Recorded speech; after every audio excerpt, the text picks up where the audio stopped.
Bienvenue sur Africa 24 dans cette nouvelle édition du Morning News. Voici les titres de l'actualité. Ouverture du dialogue national inclusif souverain au Tchad ce samedi 20 août.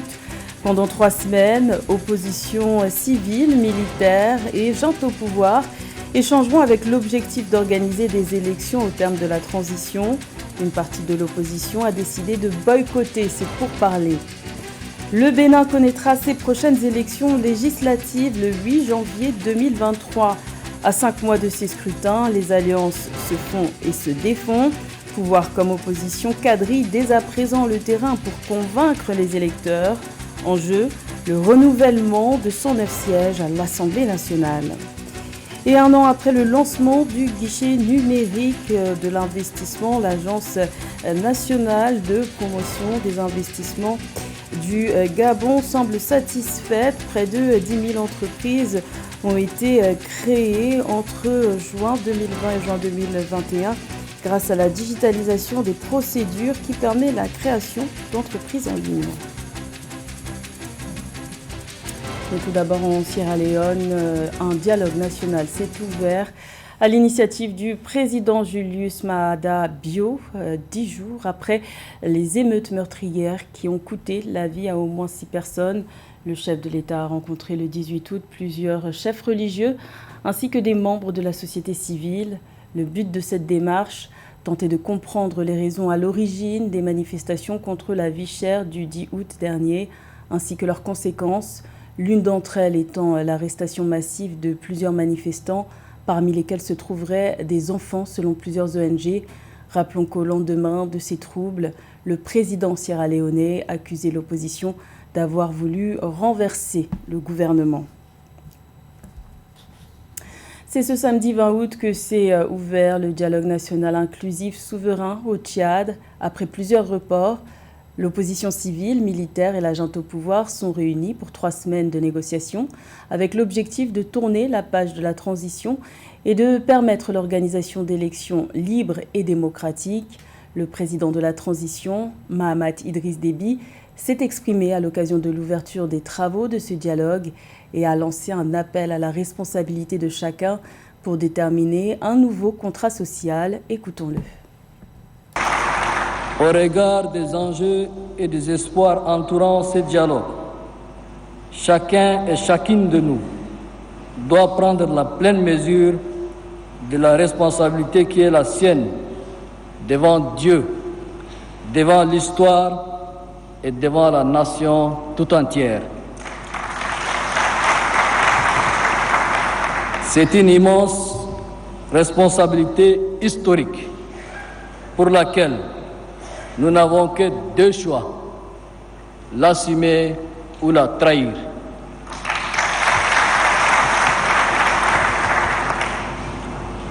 Mesdames, Messieurs, distingués participants, mes chers compatriotes, en cette circonstance historique marquant l'ouverture solennelle des assises du dialogue national inclusif et souverain, j'ai une pensée pieuse pour tous les martyrs qui se sont sacrifiés pour la cause nationale.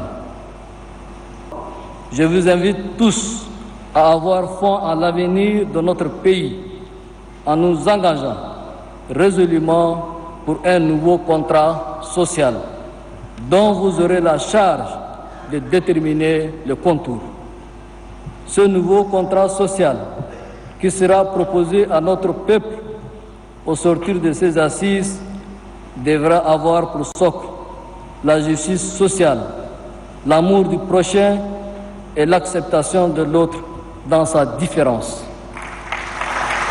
Cette cérémonie officielle a également connu la participation du président de la Commission de l'Union africaine, Moussa Faki Mahamat. Celui-ci a encouragé la tenue de ce dialogue, tout en déplorant l'absence de certains belligérants qui ont choisi de boycotter ces pourparlers. Écoutons un extrait de son discours. Je viens aujourd'hui vous apporter les salutations fraternelles et les souhaits de l'Union africaine pour un succès éclatant de vos assises.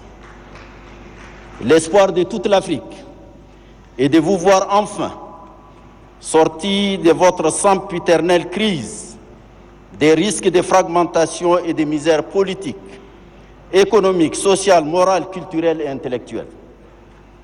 Le pré-dialogue que l'État de Qatar a si généreusement abrité et facilité, avec une louable patience, fut une remarquable contribution pour préparer vos assises d'aujourd'hui. Cependant, je ne peux que regretter ici l'absence à ces assises de plusieurs acteurs politiques, sociaux et politico-militaires. L'Union africaine n'insistera jamais assez sur le caractère inclusif et consensuel du processus de transition au Tchad. En marge du dialogue national inclusif souverain, les nouvelles autorités tchadiennes continuent de promouvoir la cohabitation pacifique, une initiative entamée depuis plusieurs semaines pour immortaliser les noms et l'histoire des grands hommes du pays. L'ancien ministre Abbas Koti Yacoub a été honoré. Une avenue porte désormais son nom. Reportage de notre correspondant au Tchad, Mahamat Ramadan.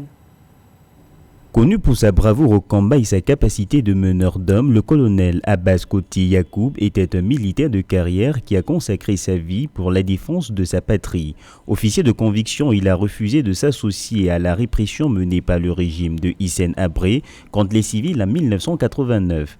Il regagne alors la rébellion pour fonder avec son ami Idriss Déby le mouvement patriotique du salut qui a pris le pouvoir en 1990 et instaure la démocratie du Tchad. Chef d'état-major du mouvement patriotique du salut, où il fut un élément majeur à la réussite du mouvement jusqu'à la prise de N'Djamena le 1er décembre 1990.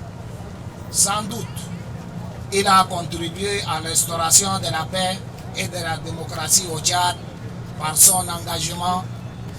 Abbas Koti Yacoub était un officier patriote et révolutionnaire qui avait à cœur la souveraineté et l'émancipation de son peuple. Après la libération de son pays, il a entamé la réforme de l'armée pour la rendre professionnelle et républicaine malgré la réticence et la méfiance de certains de ses proches. Pour immortaliser son sacrifice au profit de la démocratie, les autorités de la transition ont baptisé l'une des grandes avenues de la capitale, N'Djamena, en son nom. Das était un homme conçu pour être un chef. Il aimait commander, animer pendant les réunions, s'investissait pour les besoins des autres. Casco ne s'attrape jamais, mais n'aime pas qu'on se moque de lui. Il avait le charisme d'un vrai meneur d'homme, d'un officier dynamique, d'un tempérament calme, mesuré, très courtois. Il avait le sens de l'organisation. Pour rappel, Abbas Koti Yacoub s'est fait également remarquer lors des agressions libyennes en 1978, où il a été l'un des acteurs majeurs qui ont planifié la libération du territoire tchadien. Très honoré au sein de l'armée tchadienne, ses stratégies militaires sont enseignées dans plusieurs académies militaires. Également dans l'actualité, les plus de 14 millions d'électeurs angolais inscrits sur les listes électorales seront appelés aux urnes le 24 août dans le cadre des élections générales, législatives et présidentielles indirectes. Les députés élus éliront à leur tour le numéro 1 de la liste majoritaire à la présidence. Pour ces scrutins, les deux partis historiques s'opposent. L'opposition a décidé de faire bloc derrière l'Union nationale pour l'indépendance totale de l'Angola, UNITA, de l'opposant Adalberto Costa Jr., pour contrer le président sortant, João Lourenço, candidat du Parti du Mouvement populaire de libération de l'Angola, MPLA, au pouvoir depuis l'indépendance du pays en 1975. Les prochaines élections législatives se tiendront le 8 janvier 2023 au Bénin. Et à 5 mois de ces échéances électorales, les alliances politiques se font et se défont. La mouvance présidentielle et l'opposition sont déjà sur le terrain pour tenter de convaincre les électeurs. En jeu, l'élection de 109 députés, car il faut rappeler que depuis les réformes électorales de 2019, le nombre de députés a augmenté. Il est passé de 83 à 109. Plus de détails avec Cheikh Omar Kamara. La pré-campagne pour les 9e élections législatives au Bénin bat son plein actuellement dans le pays en attendant son ouverture officielle. Cette consultation électorale qui se tiendra officiellement le dimanche 8 janvier 2023 et qui conduira à l'élection de 109 députés attire déjà l'attention des formations politiques tant de la mouvance au pouvoir que de l'opposition.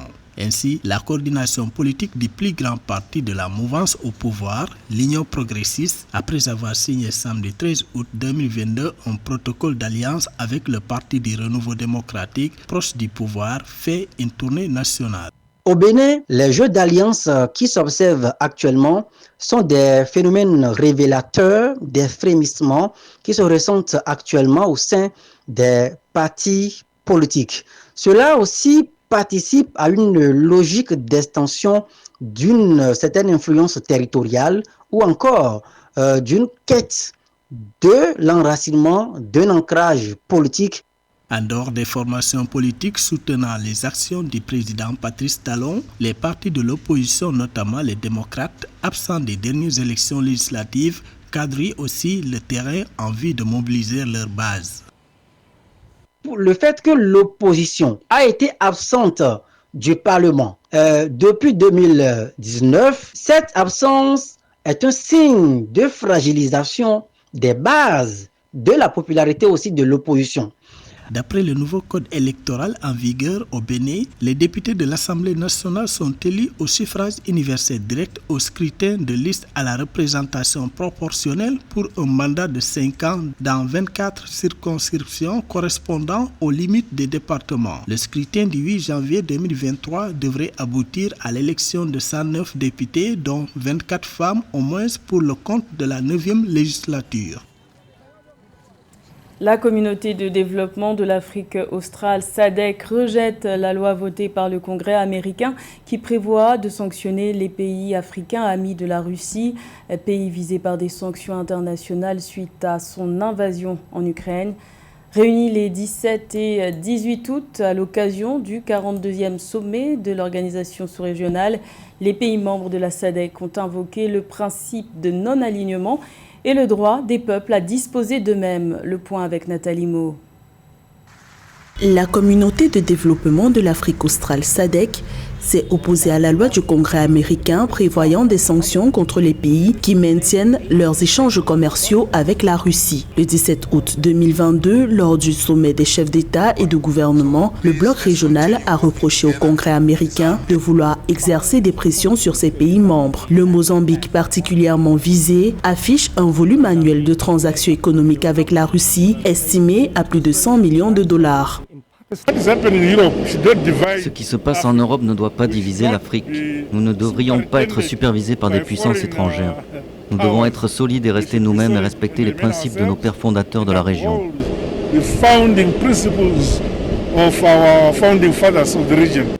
Interrogés sur leur position vis-à-vis des sanctions contre la Russie impliquée dans une guerre contre l'Ukraine, les pays de la SADC ont invoqué le principe de non-alignement non négociable. Pour eux, les sanctions contre les pays qui coopèrent avec la Russie représentent un véritable recul historique. La communauté de développement de l'Afrique australe importe environ 80% de ses engrais de Russie. Nous devrions aborder la question de la sécurité alimentaire dans la région. Dans la plupart de nos États membres, les moyens manquent pour se concentrer sur la production agricole. La SADC juge les menaces de sanctions américaines contraires aux droits des peuples à disposer d'eux-mêmes et au principe de la coopération internationale entre les États inscrits dans la Charte des Nations Unies. Les pays membres de l'organisation régionale ont chargé le nouveau président en exercice par intérim, Félix Tshisekedi, d'inscrire le sujet lors de la prochaine session de l'Union africaine. Le Gabon s'appuie sur le numérique pour accélérer la transformation de son économie et cela passe notamment par la digitalisation des procédures à travers le guichet numérique de l'investissement pour la création d'entreprises en ligne. Un service lancé en juin 2020, donc il y a 2 ans, en vue d'améliorer le climat des affaires. Les précisions de Joël Ballot. La situation économique du Gabon est essentiellement tributaire de l'investissement du secteur privé, comme l'indique Ghislain Mwanzamboma, directeur général de l'Agence nationale de promotion des investissements. Dans sa politique d'appui à l'entrepreneuriat, l'ANPI Gabon a permis de faciliter la formalisation des entreprises à travers le guichet numérique de l'investissement. Entre juin 2020 et juin 2021, près de 10 000 entreprises privées voient le jour grâce à la digitalisation des procédures. Le Gabon a déployé depuis juin 2020 la digitalisation, c'est-à-dire le processus de création d'entreprises en ligne, ce qui n'était pas le cas. C'est le premier pays en Afrique centrale à avoir atteint cet objectif. Et donc aujourd'hui, il n'est plus question d'arriver à l'Agence nationale de promotion des investissements si on veut formaliser son entreprise. De là où on est, on peut directement formaliser son entreprise de bout en bout sur l'ensemble du processus. Selon les données de l'Agence nationale de promotion des investissements, 60% des entreprises créées ont pour titulaires des Gabonais. L'effectivité du guichet numérique de l'investissement a non seulement relevé l'appui à l'entrepreneuriat, réduit les délais de création des entreprises, le contact physique entre les usagers et la corruption. Habituellement, nous étions sur des moyennes à peu près de 7 000 entreprises par an. Sur l'année période 2020, juin 2020, juin 2021, nous étions à peu de 10 000 entreprises créées. Dans cette répartition, plus de 30%, c'est essentiellement les femmes. Donc on voit bien comment les femmes s'impliquent de plus en plus dans l'initiative privée. Et le reste, la majorité des entreprises créées, c'est essentiellement les jeunes. Avec pour mission régalienne la création d'entreprises, la promotion des investissements et des exportations, la facilitation du dialogue public-privé, l'ANPI a réussi à impulser l'entrepreneuriat au Gabon. Aujourd'hui, le numérique se présente comme l'un des secteurs les plus dynamiques de l'économie gabonaise. Dans le reste de l'actualité, en République démocratique du Congo, les autorités ont annoncé la mort d'un cas suspect de la maladie à virus Ebola à Beni, dans l'est du pays, où des récentes épidémies ont déjà fait plus de 2000 morts. Les analyses sont en cours et en attendant les résultats, les autorités assurent avoir entrepris des actions urgentes et appellent la population à la plus grande prudence. Si ce cas se confirme, il s'agira de la 15e épidémie de la maladie à virus Ebola dans le pays. Une résurgence près de 2 mois après la fin de la 14e épidémie annoncée le 4 juillet 2022. Notons qu'elle intervient alors que la maladie a désormais un traitement officiel. L'Organisation mondiale de la santé a pour la première fois recommandé ce vendredi 2 médicaments susceptibles de réduire la mortalité liée à la fièvre hémorragique. Il s'agit du MAB 114 et REGN EB3. C'était le journal de la rédaction. Merci de l'avoir suivi. L'information continue sur Africa 24.